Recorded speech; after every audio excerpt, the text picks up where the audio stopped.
Hello, this is the Alchemy of Remembrance with Matthew Blimmicky. I am talking today about how I got onto the topic of remembering who we truly are. I'm talking about where did all of this interest in esoteric knowledge and nutrition come from? So it started when I was in second year and I was living with a bunch of my friends, not knowing who I was, and I failed all of my subjects. This was the first time that I experienced failure on the outside, in the external world, and it really hit me on a deep level. I didn't know who I was. I was in a state of amnesia and looking to fulfill myself by gymming, building muscle, and it didn't fulfill me the way I thought it would. No one liked me. No one even saw the muscles that I put on. And that's when everything started to crumble. So when I failed all of my subjects, I realized how much I let down my parents for supporting me in financing my education, for trusting me to be alone with other people and not at home. I realized how much I let down my friends and how much they were succeeding in whatever they were doing, and I was stuck in that reality. And I realized how much I let down myself, more importantly, because I didn't really put much effort into anything and did everything with a half-hearted effort. And so it led me to all of this in my hands. What to do now? So I started getting into podcasts.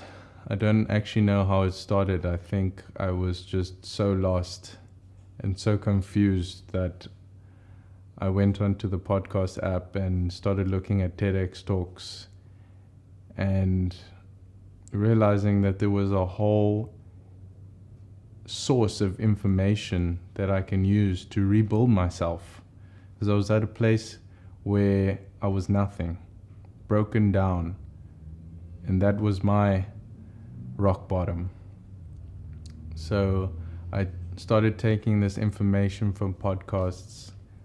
I was already into nutrition as a gym boffin or a gym rat, but it really never cut to the core of what health and nutrition and longevity is all about. And when I started listening to podcasts, started listening to people in the self-help community, people that are choosing positive habits that create change in their lives, positive things like meditation, living healthy, eating good nutritional food. And so then I started doing that because that's all I knew what to do. I was very lucky to be able to be accepted back into university in the next semester. And so I took each and every day as it came with all the information that I received from podcasts, started meditating, started reading different books on self-help. And so then I just started doing everything that I saw. Biggest thing and the most important thing that came to me was health. And I've been on this journey of health and understanding what does health really mean, What does it mean to live a healthy lifestyle? And started evolving it through my life. It started with counting calories, and now it's at a place that I can't even explain right now. But health is the foundation upon which everything stands upon. Health is the core thing that is going to help us sustain a lifestyle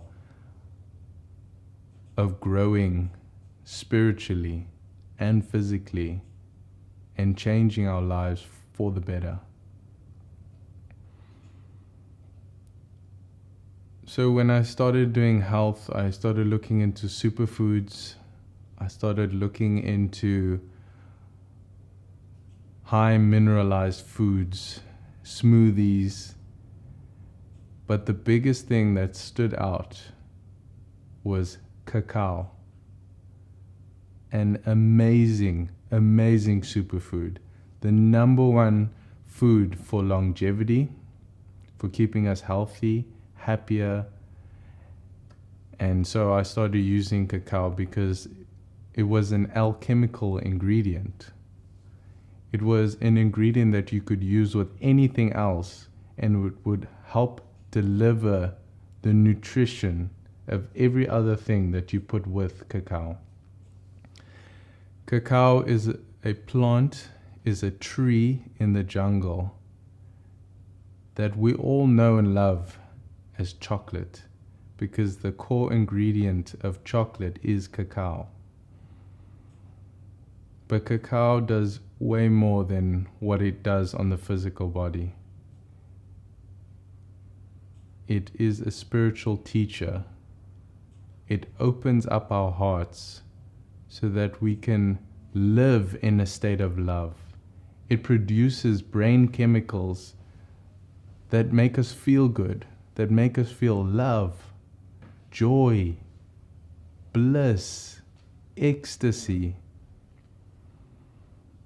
And when we feel these emotions, when we feel these feelings deep within our heart, we really feel that connection of what life really is. And we start to remember the beauty of life. We walk around this world and with all of these negative things coming at us, these negative emotions that we feel on a daily basis. And what do we do with these negative emotions? We push them down. We run away from it as far possible as we can. We close up our heart and we just continue to do what we were doing. That's what happened to me. I closed my heart down. I realized that everything needs to come from the outside. I needed to build muscle so that people can like me. I needed to be cool and look cool with sunglasses, and I closed myself down. But as I worked with cacao, as I kept having cacao smoothies, cacao elixirs that were nourishing me on a physical level, it was also opening up my heart and allowing me to release all of that baggage, all of those things that I didn't need to believe, all of those things of looking to other people for acceptance, looking for friendship in other people, rather than looking for friendship within myself, looking for love within myself. So cacao helped me to open up my heart and to remember who I am and to remember the love of the universe and how that unconditional love can be poured into our vessel and to heal anything that we have put upon ourselves that isn't for the highest good of all.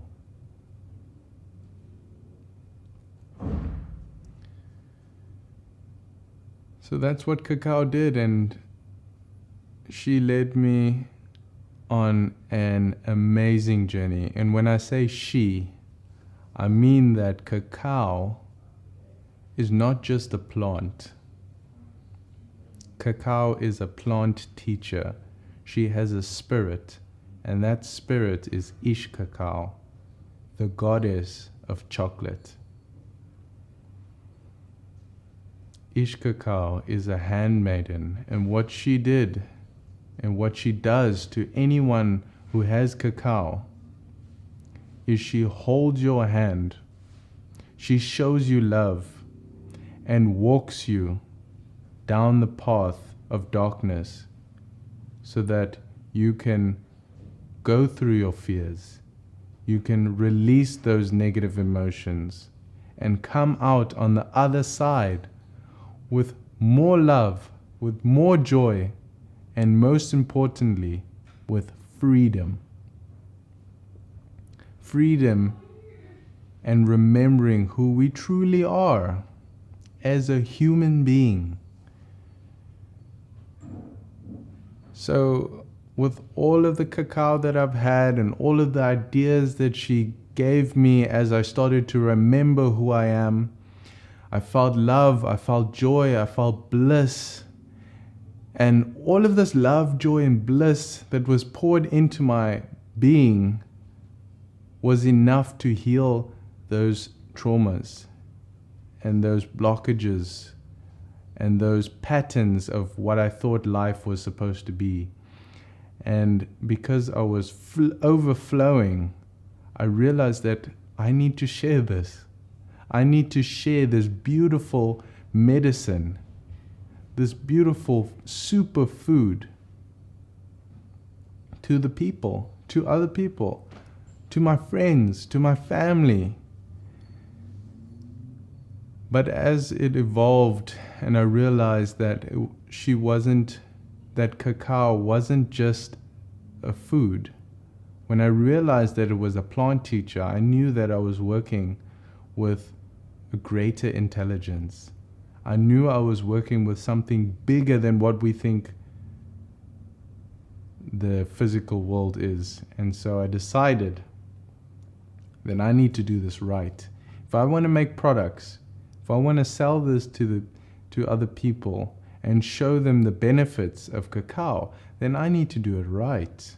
The same way that ayahuasca is treated with reverence and respect, the same way that mushrooms and marijuana should be used with reverence and respect, because these were once sacred medicines used by our ancient ancestors to connect with the God within us and to connect with all Mother Nature, with everything, with the universe, with the cosmic frequencies and the earth resonance. So these plants, these substances, from my perspective, I felt that it was not something that I could just put on the market for people to have without understanding the true essence, the true spirit of Ish Cacao. And that is when I met my teacher. Cacao led me on many different journeys because I started following my heart. I met many different people that have enriched my life and have taught me many things. But the person that has taught me the most is my Baba, Lauren Amy Hofmeyer, or Gogo Maria, which I will share her story on this podcast, because my Baba is also my trainer or my teacher. She taught me how to be a cacao cucina, a person who works with cacao and the spirit of cacao, Ish Cacao, to help heal people of their traumas and their negative emotions. And she also taught me how to be a sangoma. And a sangoma is a traditional healer, an African traditional healer that works with the African medicines and our ancestors to heal the people, ourselves, and our land, so that we can live a happier, healthier, more fulfilled lifestyle. Thank you.